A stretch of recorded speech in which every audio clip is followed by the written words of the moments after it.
Well, morning. Happy Saturday. And the reason I know it's Saturday is I was at a social distancing bar last night. And someone told me it was Friday. And I thought it was Wednesday. What's a social distancing bar? That's when you and three of your buddies get on Zoom and I'll sit at home and have a cocktail. So let me give you a status update here. I got a message this morning that was a little disturbing. And the message was, I saw you started a GoFundMe campaign for this, and you have $4 billion. Why would you do that? Now, certainly if I saw a GoFundMe campaign or a online campaign like this, I'd go research the person too. I think it was smart, and I actually appreciated the question because I think we need to clear up that confusion right now.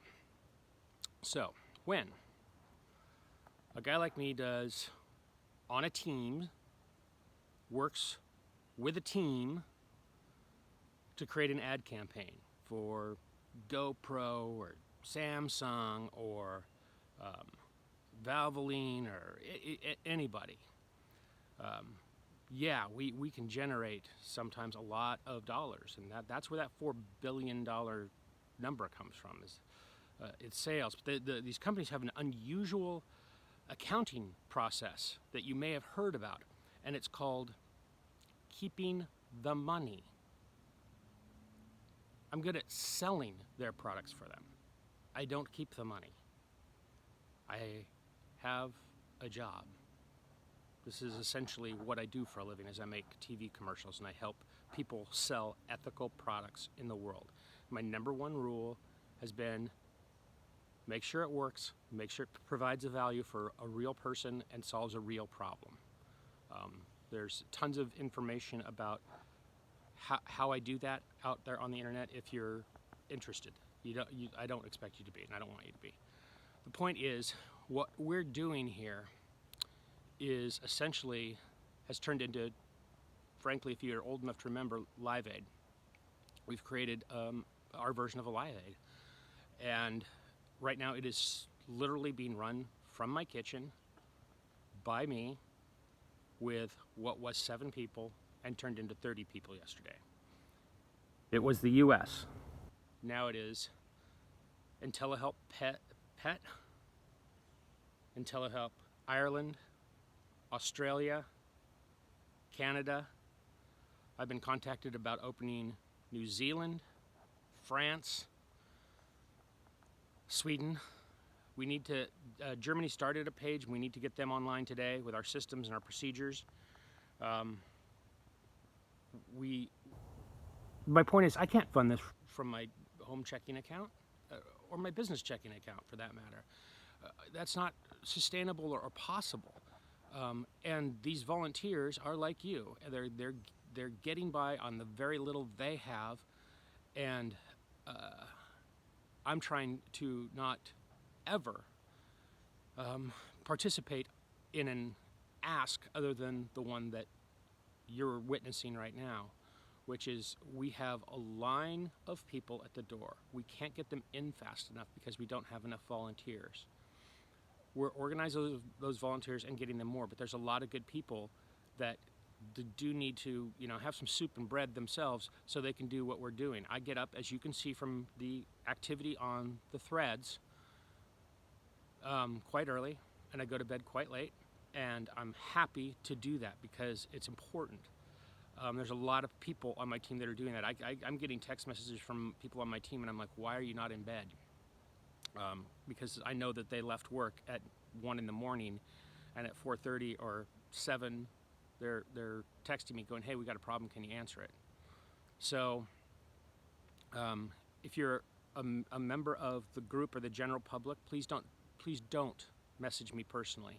I see all the thank yous, and the accolades are great, and let's just move beyond that now. I got that. It's a great thing that we've done here, but it's no longer me doing it. It's you doing it, and there's a lot of you, and there's a lot of you that I need, that you need, and so we did set up this GoFundMe.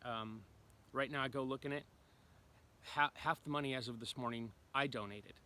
My volunteers are donating. My friend Walter Birch. Walter Birch, I want to call you out. You jumped in. You jumped in the middle of the night. You threw in $1,000, buddy. And I got a lot of friends that I know will step up, but I will always remember that you were the first one.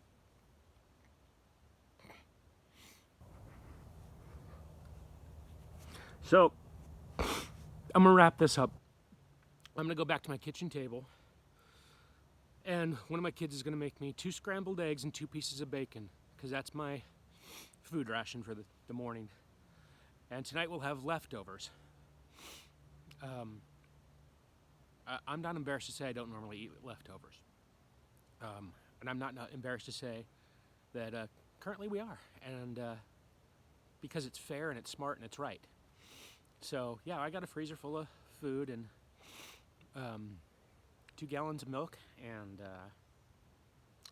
24 shitty beers.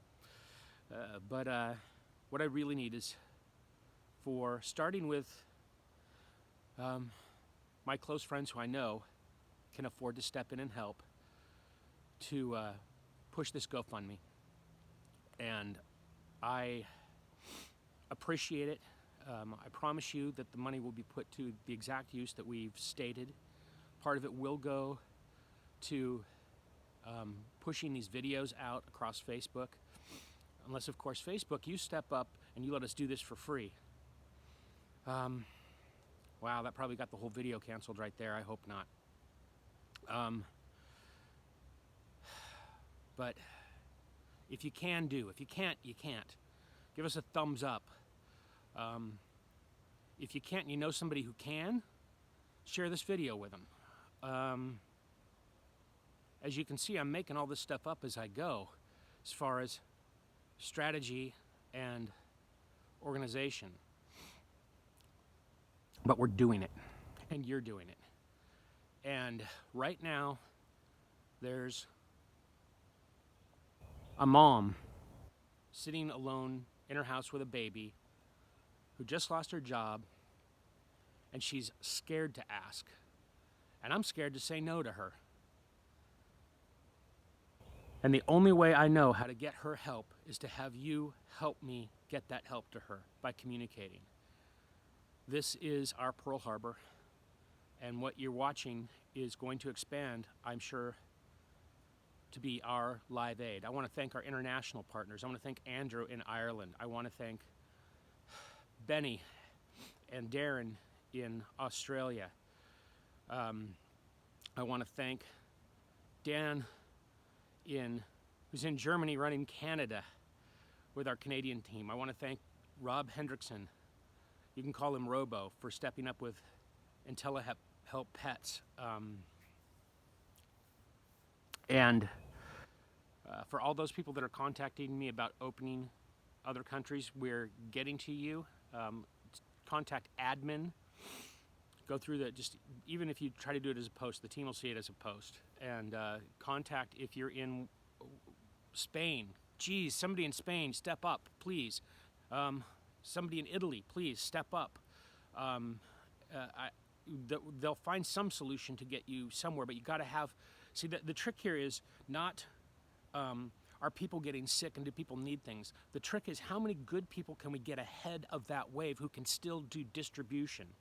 If I learned anything, I learned this from Jorge Limon, who runs a company called InBev. They own a ton of beer brands around the world. And he said, man, the key is distribution network. If you have a distribution network, then you can really help people. And that's what we're building here, is a distribution network of good people with a little money.